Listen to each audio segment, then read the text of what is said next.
राष्ट्र संत वे हर्ष सागर को नमन हमारा बारंबार।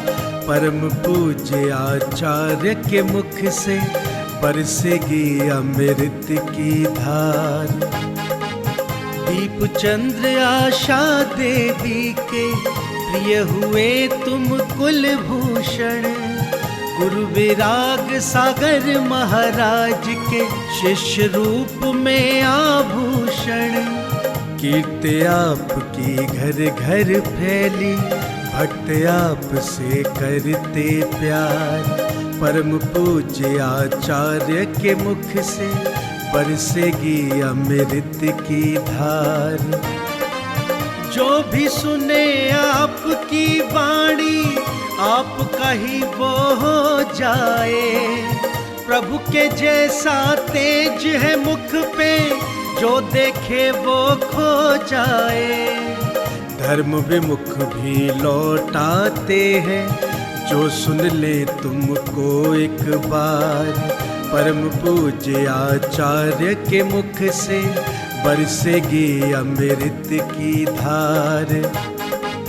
शाकाहार की सीख फैलाओ, धर्म का मार्ग दिखाते हो।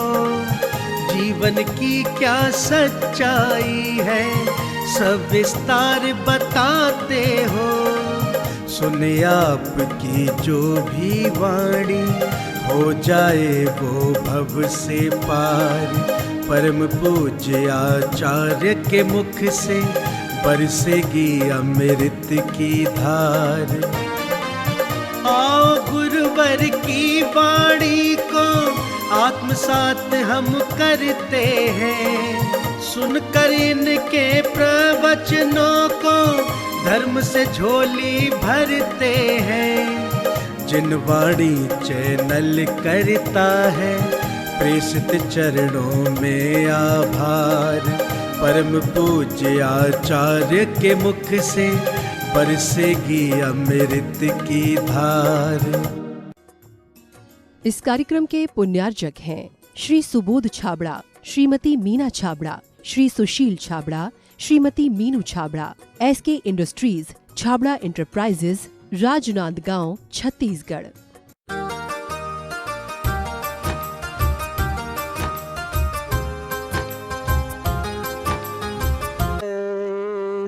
विद्या तपसाम प्रणयिका सामग्र धीरुर्ग कुलाम्बुरासुवां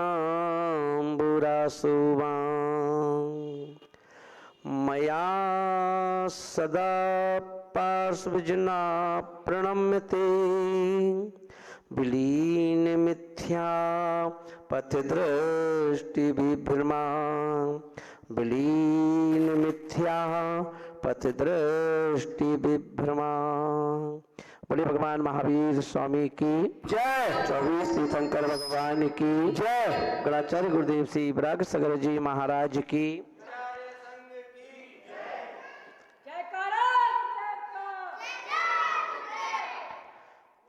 दुनिया में दो चीजें ऐसी होती हैं जिनका अंदाजा लगाना मुश्किल होता है। एक तो माँ की ममता, इसका अंदाज लगाना। इन दो का अंदाजा लगाना, क्योंकि अपन देखें दुनिया में ऐसा कोई भी जीव नहीं है जो बिना माँ के होता हो। चाहे त्रियंश गति में हो, चाहे कोई भी गति हो, अपन देखेंगे हर जीव को जन्म देने वाली कोई ना कोई माँ होती है, माँ।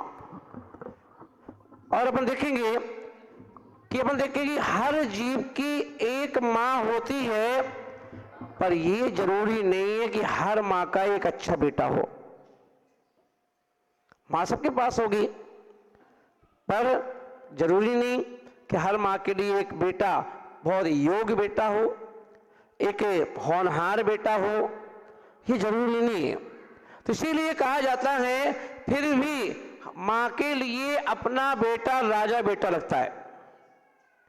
काला हो तो भी राजा बेटा है, लूला लंगड़ा पैदा हो तब भी राजा बेटा है, पोलियोग्रस्त हो तब भी राजा बेटा है, ऊधमी हो तब भी राजा बेटा है, कैसा भी हो उसके लिए बेटा राजा बेटा होता है। इस यही कारण है कि वो माँ है, वो क्या है, माँ है, माँ। और यही कारण है जब कभी मानतुंग स्वामी महाराज ने एक काव्य कहा, स्त्रीणाम शतानि शतसो जनयन्ति पुत्रान, कि बोले हे भगवान, सैकड़ों माताएं सैकड़ों बच्चों को जन्म देती हैं रोजाना, कि सैकड़ों माताएं सैकड़ों बच्चों को रोज जन्म देती हैं, पर हर कोई माता आपकी तरह नहीं होती जो कि एक तीर्थंकर बालक जैसे बच्चे को जन्म दे। पूरी दुनिया में कितनी डिलीवरियां होती हैं, रोज डिलीवरियां होती है। आज यहाँ अस्पताल में जन्म हो गया, घर में जन्म हो गया, नर्सिंग होम में जन्म हो गया, पर अपन देखें सभी बच्चे तीतर तो बन सकते हैं, पर हर बच्चा तीर्थंकर बन जाए ऐसा जरूरी नहीं। तो यही कारण है कि तीर्थंकर जैसे बच्चे को जन्म देने वाली माँ और तीर्थंकर जैसा बालक पैदा होने वाला बालक है ना, ये बड़े महान पुण्य, अनंत भवों का पुण्य, अनंत भवों का पुरुषार्थ जब एक साथ पल्लवित होता है तब जाकर के कोई ऐसी माँ उत्पन्न होती है और कोई जब जाकर कोई ऐसा बेटा पैदा होता है। क्योंकि अपन देखेंगे कि कोई कोई माँ ऐसी होती हैं जिनकी इच्छा क्या होती है कि मेरा बेटा ऐसा पैदा हो। कौन माँ चाहती है? कौन सी माँ होगी ऐसी? एक माँ ऐसी भी हुई जिस माँ ने भगवान से रोज एक प्रार्थना की कि हे भगवान, या तो मुझे माँ मत बनाना, या तो मुझे माँ मत बनाना, और या फिर माँ बनना मेरी किस्मत में है तो मेरी कोख से जन्म लेने वाला बालक या तो तीर्थंकर बनना चाहिए, या तीर्थंकर ना बने तो कोई मुनिराज बनना चाहिए। ऐसा मां ने सोचा कि ऐसा बेटा पैदा हो। अब गर्भ तो था ही, अब पहले के समय में ये अल्ट्रासाउंड तो चलता नहीं था कि जाके चेक करा लो। वह मां ने बच्चे को गर्भ धारण किया, 9 महीने का वेट किया, इंतजार किया, और 9 महीने के बाद जब बच्चा पैदा हुआ देखा लड़का है, माँ की खुशी का ठिकाना नहीं था। हर जब कोई बच्चा पैदा होता है तो माँ सपने देखती है कि मैं बेटे को पढ़ा लिखा करके डॉक्टर बनाऊंगी, मैं पढ़ा लिखा करके इंजीनियर बनाऊंगी, मैं पढ़ा लिखा कर कोई सीए बनाऊंगी, कोई कहती मैं आईएएस बनाऊंगी, कोई कहता है आईपीएस बनाऊंगी ना। तरह तरह के सपने, जो लौकिक सपने हैं वो सपने देखती है। पर उस माँ ने क्या किया? उस माँ ने नमोकार मंत्र ही सुनाया अपनी माँ, अपने बेटे के कान में। उस माँ ने उस माँ के कान में रोजाना ये सुनाया कि बेटा देख, बड़े पुण्य के योग से तुझे ये मनुष्य पर्याय इस दुनिया में जीने के लिए मिली है, मगर खाते पीते शौक पूरे करने के लिए तो हमने अनंत भाव गवा दिए, मगर हमने कभी भी किसी भाव में ऐसा पुरुषार्थ नहीं किया कि हमारे हमेशा हमेशा के लिए जन्म जरा मृत्यु जैसे जो रोग हैं ये हमेशा के लिए समाप्त हो जाएं और हमें फिर जन्म मरण लेना ही ना पड़े।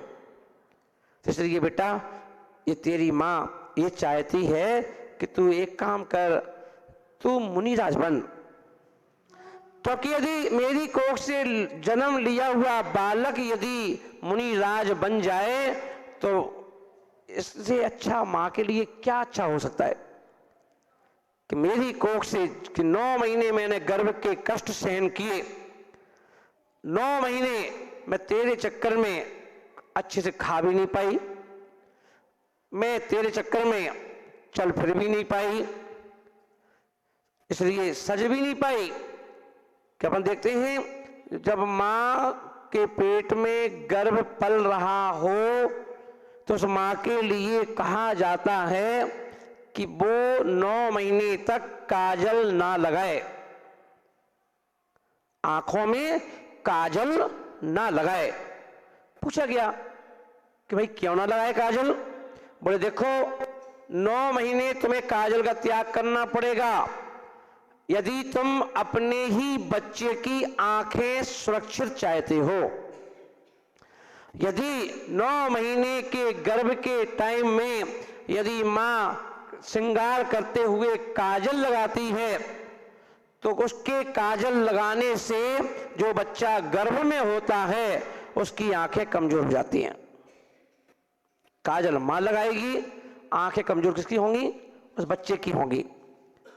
बोले देखो 9 महीने यदि तुम्हें अपने बच्चे का अच्छा भविष्य चाहती हो कि तुम्हारा बच्चा सुरक्षित भी रहे, स्वस्थ भी रहे, कोई बीमारियां ना हो, लीवर अच्छा रहे उसका, तो तुम्हें एक काम करना है, जब तक बेटा तुम्हारे पेट में रहेगा तुम्हें 9 महीने मिर्ची नहीं खाना है, तीखा नहीं खाना है, तीखा। जब आदिनाथ भगवान की हम पूजा करते हैं ना, ऋषभदेव भगवान की, और पूजा करने के बाद जब जयमाला पढ़ने का टाइम आता है तो जयमाला में पूरे गर्भ का वर्णन है कि नहीं वर्णन है? तो कहा गया नहीं कहा गया? तो पूरी उस माँ के लिए कहा गया कि उस माँ को कैसे रहना है, क्योंकि माँ के पेट में कौन पल रहा है? पूरे गर्भ पल रहा है। और बोले कि गर्भ पल रहा है तो माँ अगर स्वाध्याय प्रेमी है तो क्या सोचती है? यदि वो स्वाध्याय प्रेमी है तो माँ सोचती है कि मेरे पेट में कोई बालक नहीं है, एक भगवान आत्मा है, वो भगवान आत्मा जो कभी किसी ना किसी भाव में मोक्ष जाएगी। और ये सोच करके वह बच्चे को क्या करती है? बच्चे के लिए स्वयं अपने आप पर कंट्रोल करती है। जल्दी जल्दी नहीं चलती है, बड़े जल्दी जल्दी चलोगे तो हाथ पैर कमजोर, बच्चे के कमजोर हो जाते हैं, है ना, तो भागती नहीं है, जल्दी जल्दी नहीं चलती है। संभल संभल करके पैर रखना, जमा जमा करके पैर रखना, आहिस्ता आहिस्ता चलना। बोले कि किसके लिए? बोले बच्चे के लिए। तो इसलिए कहा गया उस बच्चे से कि देख, तेरे जन्म के लिए 9 महीने माँ ने कितने कष्ट सहन किए, और कष्ट सहन करने के बाद जब तुझे जन्म दिया, और जन्म देने के बाद भी तूने कष्ट देना बंद नहीं किया। रात्रि में सोते सोते भी तूने कई बार क्या किया? रात्रि में बिस्तर पर लघुशंक कर दी। अब बच्चा है, ठंडी का समय भी है, जब चौथने के 12 महीने गर्मी ही रहेगी, ठंड का समय, अब बच्चे ने लघुशंक कर दी। अब माँ को जैसे ही एहसास हुआ कि बच्चे ने लघुशंक कर ली है, गद्दा भी गीला हो गया है, तो माँ क्या करती है?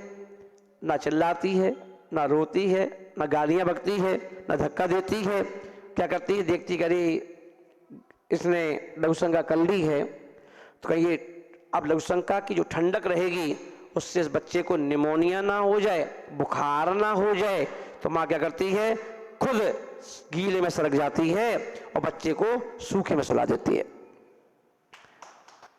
अब यदि ऐसा कोई कर पाया है तो किसने किया? वो ही तो माँ है।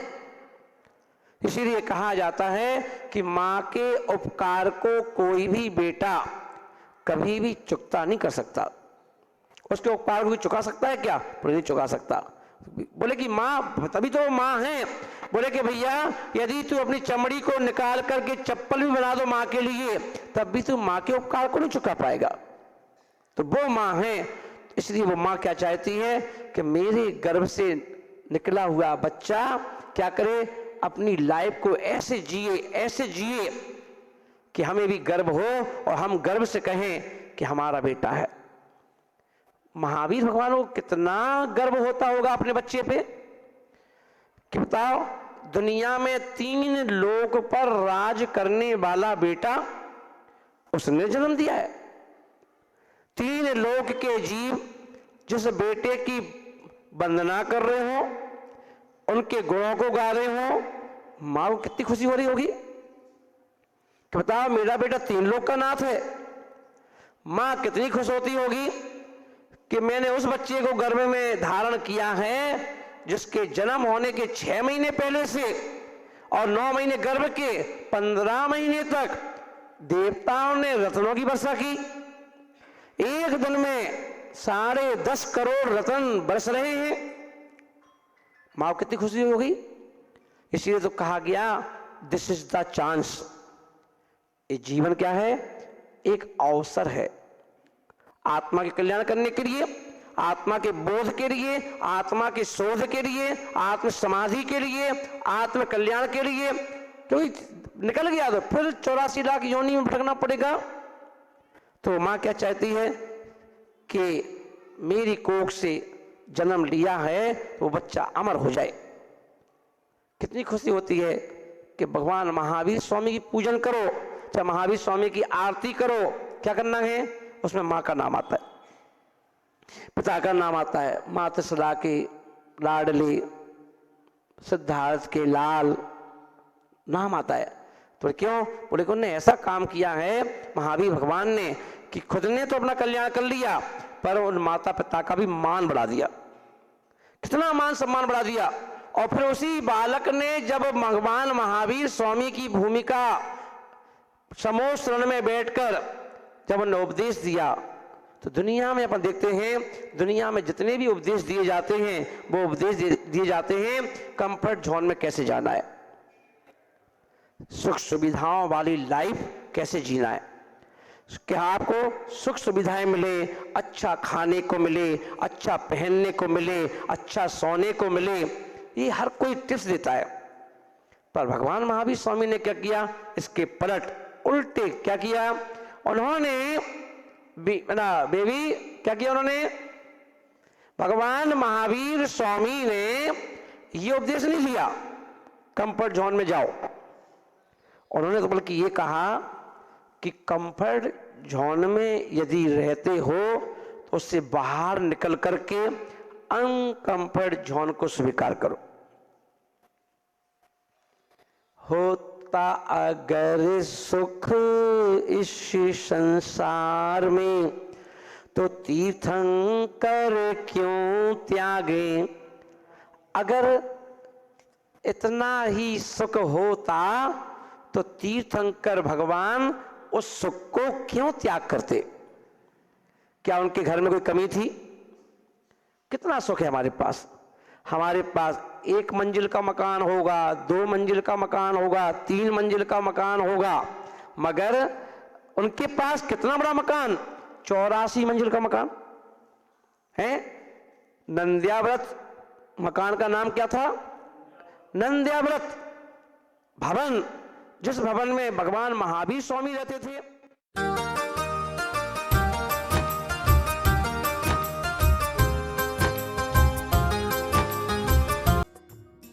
इस कार्यक्रम के पुण्यार्चक थे Shri Subodh Chhabra, Shrimati Meena Chhabra, Shri Sushil Chhabra, Shrimati Meenu Chhabra, SK industries, Chhabra enterprises,